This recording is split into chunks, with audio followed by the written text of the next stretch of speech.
Battlefield 6 just concluded its open beta on August 17th, and it's safe to say this has been Battlefield's biggest beta, both in duration and player numbers. An open beta hitting a 521k peak on Steam alone is something special. If you look at Steam's most played games list, the Battlefield 6 open beta not only sits at 18th, beating its direct competitor Call of Duty, but it also has the highest all-time peak player number for an open beta on Steam. After the catastrophic failure of Battlefield 2042, the team decided to go back to its roots, drawing inspiration from classic Battlefield titles like Battlefield 3 and Battlefield 4. As a result, the game saw a huge influx of both new and returning players who felt connected to the gritty, grounded, and hardcore aesthetic of Battlefield 6. I logged in 42.5 hours in the open beta, which is more than double the total time I have put into Battlefield 2042 since I bought it. I still want to play more, and it's not just because of the aesthetics. Although that plays a major part, gunplay, moment-to-moment engagements, game modes, and other quality of life features made the whole open beta a very pleasant experience for me. But as I kept playing, a thought started creeping in. As I moved past the initial hype and looked beyond it, the game felt somewhat different from the classic Battlefield games I have heard so much about. Before we go any further, let me set things straight. I didn't grow up with Battlefield. The first time I played a Battlefield game was in 2018 when I tried one or two War Stories missions from Battlefield 1 on my friend's laptop. I liked the stories and the setting, but I am not a huge fan of World War I or World War II themed weapons. My actual experience with Battlefield multiplayer began with Battlefield 2042, and after 10 to 12 hours, I just lost interest. So my perspective is that of someone relatively new to the franchise, but aware of the series and what it means to its core audience. So, what is Battlefield to me? Spectacular visuals and immersive audio, with destruction being a core part of it, big map battles and game modes, a variety of firepower in terms of infantry, ground, air, or amphibious vehicles, and at the heart of it all, the class system. Let's dive into these aspects one by one, starting with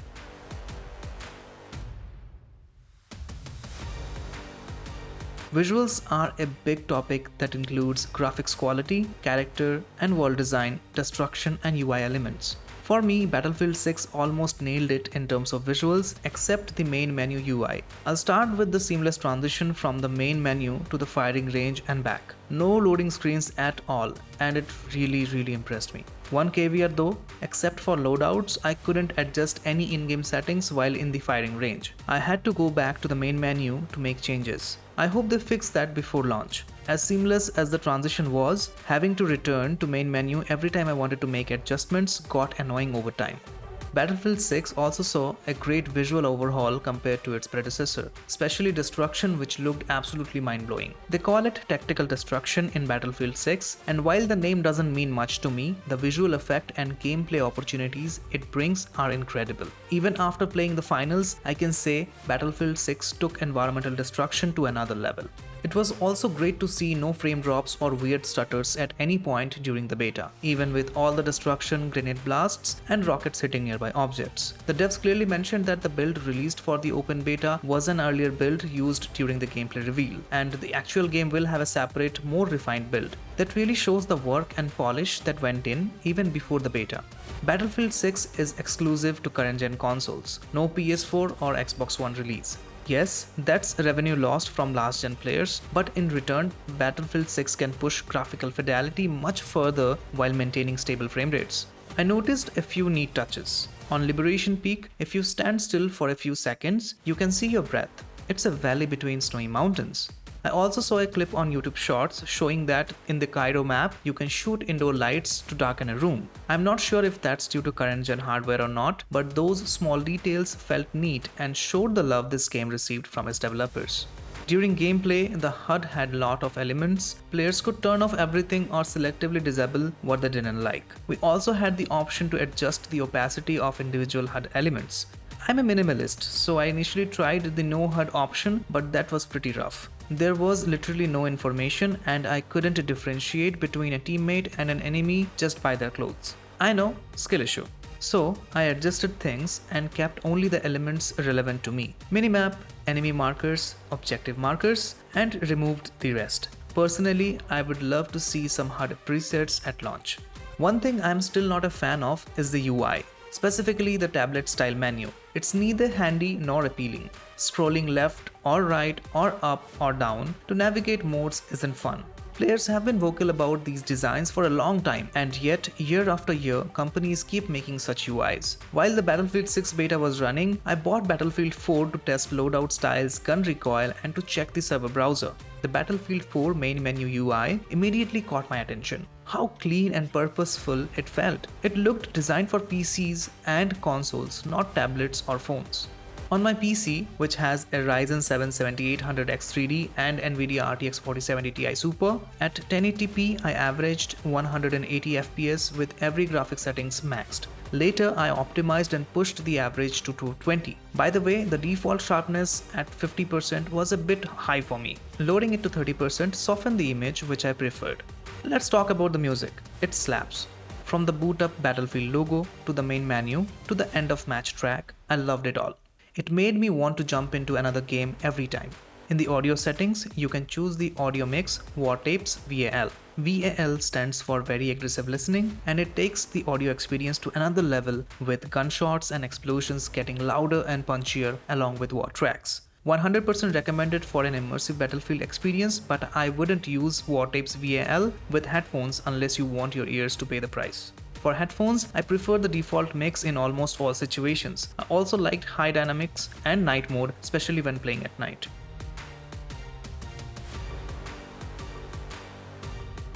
The maps released during open beta are definitely going to divide opinions. Some loved them, some had mixed reactions, and some hated them. Here's why.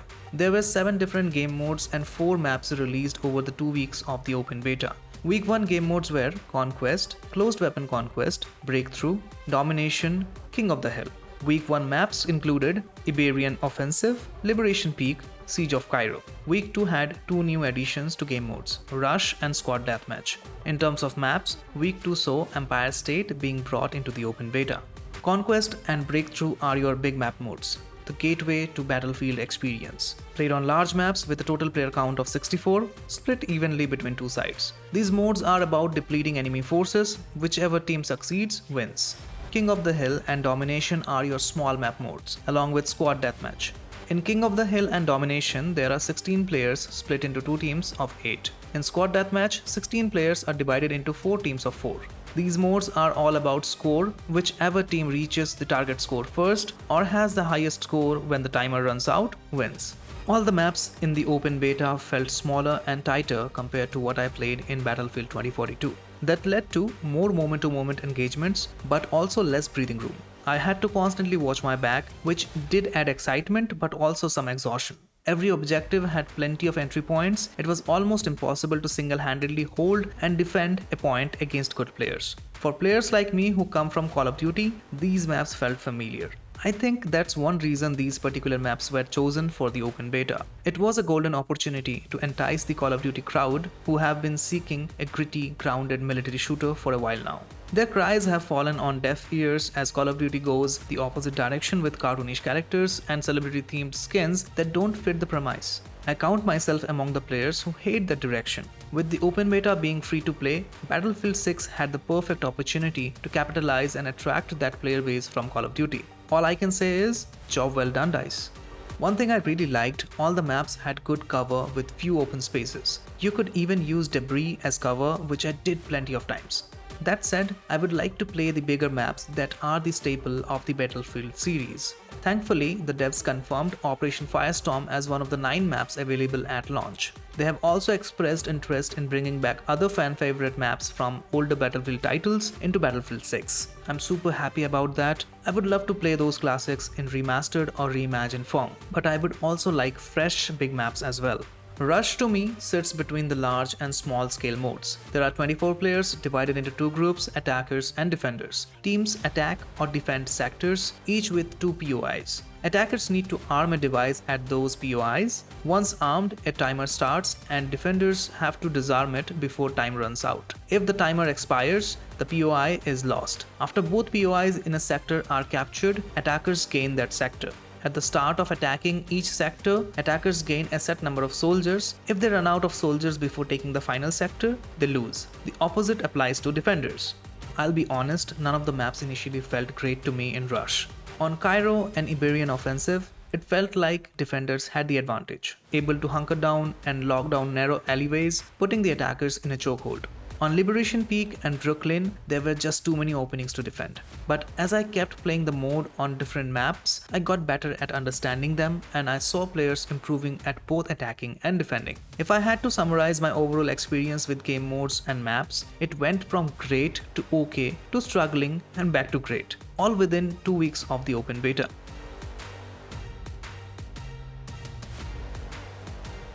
Okay, let's talk about guns. All the guns felt viable in their respective roles except the shotgun that was super broken. Shooting feedback felt great, especially with snipers.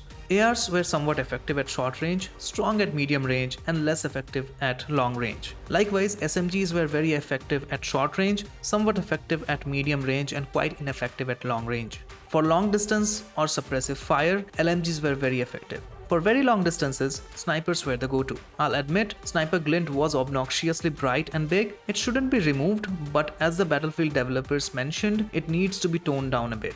I agree, most guns in Battlefield 6 Open Beta had manageable stock recoil, and with attachments almost every gun felt like a laser. Even then, recoil was more evident in Battlefield 6 Open Beta than the stock weapons in Battlefield 4. But weapon balancing went out of the window with the shotgun during the Open Beta. Its effective range felt way higher than it should have been, and the pallet spread was quite tight. That made it the second most broken option and the meta gun close to SMG range during the beta. Going up against a shotgun felt unfair in its effective range. If the shotgun was the second most broken, what was the most broken? Technically, not a weapon, a gadget.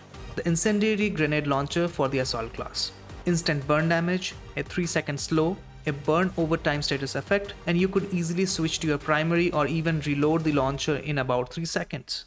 I saw countless people running this gadget with a shotgun as the meta combo. I hope this gets nerfed, not to oblivion, but to a level that keeps it viable without being broken.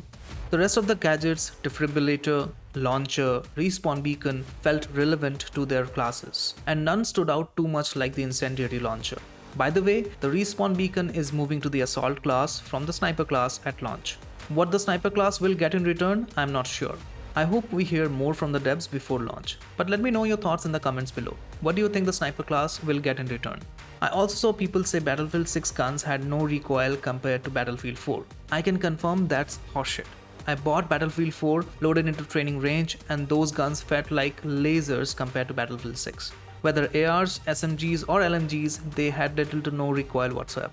There was also some discrepancy with hit registration during the open beta. On a few occasions, blasting an enemy with a launcher did little to no damage, which shouldn't have been the case.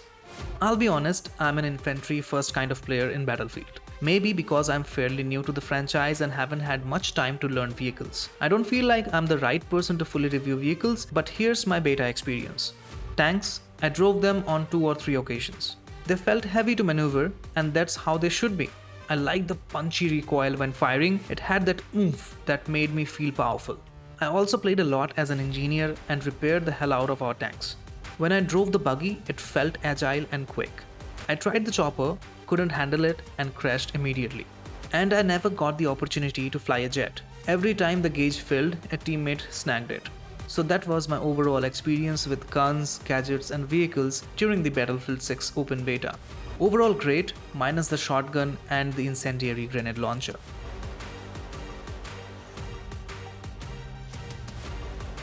This is the heart and soul of a Battlefield game.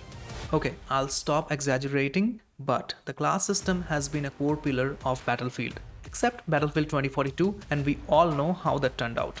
I was really happy to hear that Battlefield 6 would ditch the hero shooter bullshit from Battlefield 2042 and go back to a traditional class system. A system loved by the Battlefield community and a core identifier that separates Battlefield from its competitors. But the class system has evolved in Battlefield 6. Although they reintroduced the traditional classes, Assault, Engineer, Medic and Sniper, weapons are no longer locked to their classes unless you are playing the closed weapon playlist. In all other modes, all weapons were unlocked for all classes. Honestly, I don't think that's inherently bad, but there are pros and cons. Let's discuss the pros first.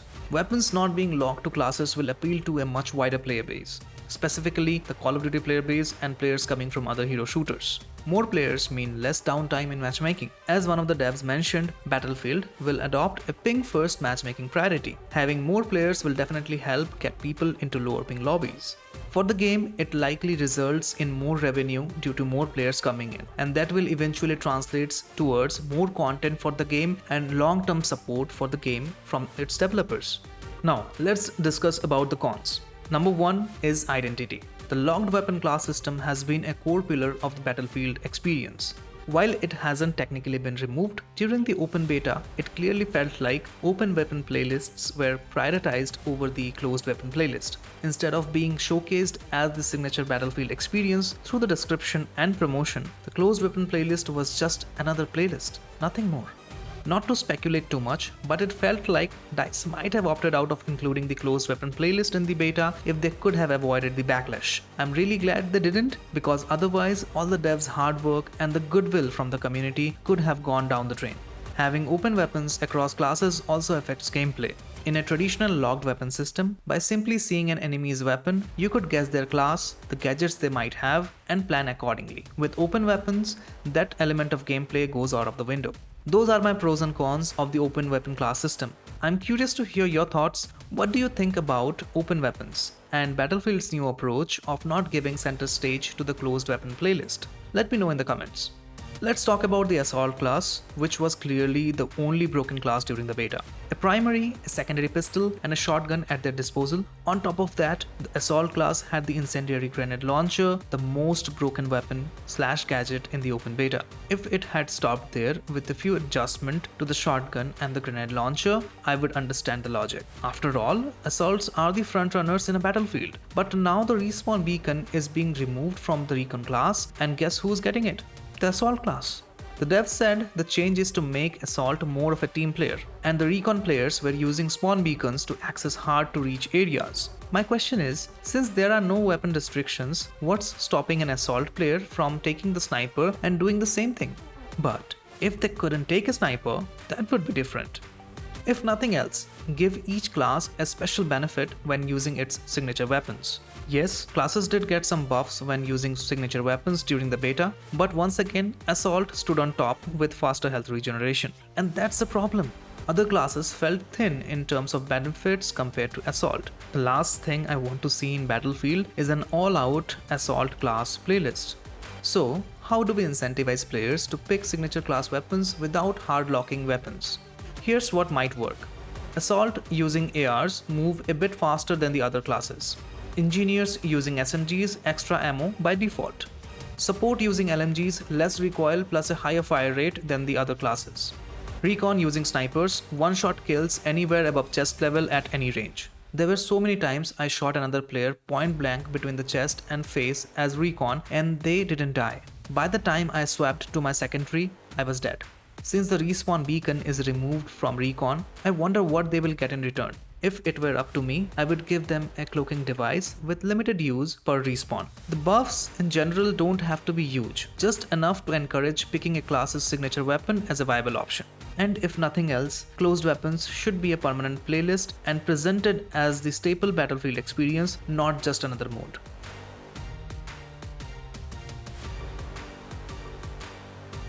There were some quality of life changes and bugs that I observed during my time in the open beta. So let's take a look into them. The EA app is not required to play Battlefield 6 on Steam. You will still need an EA account though, even if that's out of necessity. Kudos to EA for finally doing this. I dislike separate launchers like the EA app and Ubisoft Connect. Who knows, I might buy Battlefield 6 now that I don't have to install the EA app separately. Even with more than 200,000 players in-game most of the time during the beta, I often join matches midway through or even near the end. I didn't get to use a server browser, so I'm not sure if that would fix it, but there's been a lot of buzz about a server browser and the devs confirmed testing would begin in Battlefield Labs after the open beta. Finger crossed, the server browser helps. One new feature I saw was the 180 flick. I think it was called Flick Look, which I have strong reservations about. It allows players to perform an instantaneous 180 in combat. In my opinion, it reduces the skill gap and lowers the skill ceiling for the game. Hitting a perfect 180 takes effort and practice, things that separate a skilled player from the average.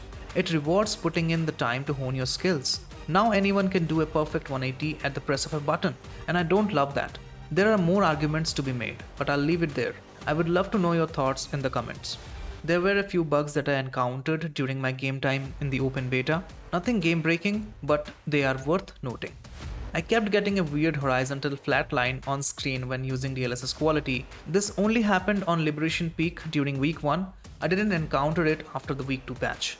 After playing closed weapon warfare, when I returned to the main menu, weapons were still logged to classes like traditional Battlefield. Restarting the game fixed it.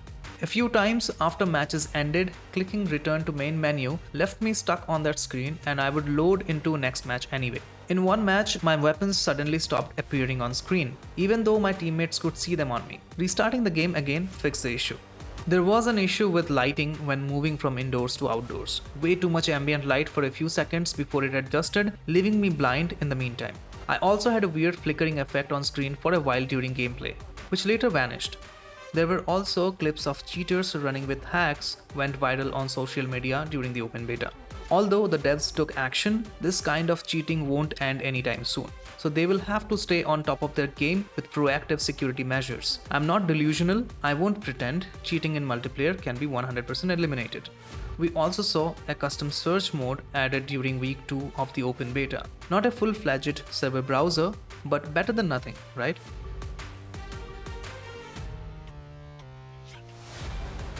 The classic Battlefield class system is slowly being pushed out of Battlefield, or dare I say, players themselves are gradually pushing it out. I understand, many would argue that's not the case and that Battlefield players want the classic experience. But the hard reality is that even though Battlefield had a closed weapon playlist available during the open beta, hardly anyone bothered to play it. I swear, I tried to matchmake about 10 to 12 times in closed weapon playlist. I got into a game just once, after waiting for 15 to 20 minutes, and I think I got lucky.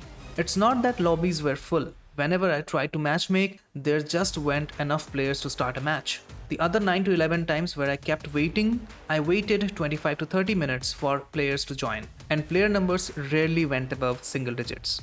For a game with at least 200,000 concurrent players on Steam at almost any given moment during the open beta, you would expect at least 200 players interested in closed weapon playlist, if not more.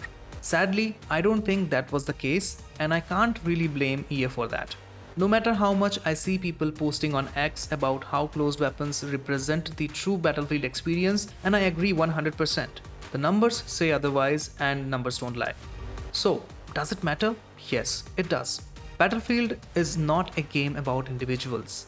It's a team game, divided into squads, and each person has a role to play. Open weapons chip away at that team play and put individuals at the core of gameplay. More reminiscent of Call of Duty or a hero shooter than Battlefield.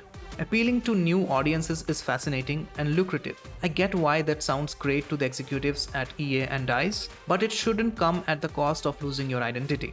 Battlefield has its own identity and gameplay style, which has inspired many other milsim games like Squad. Please correct me if I'm wrong.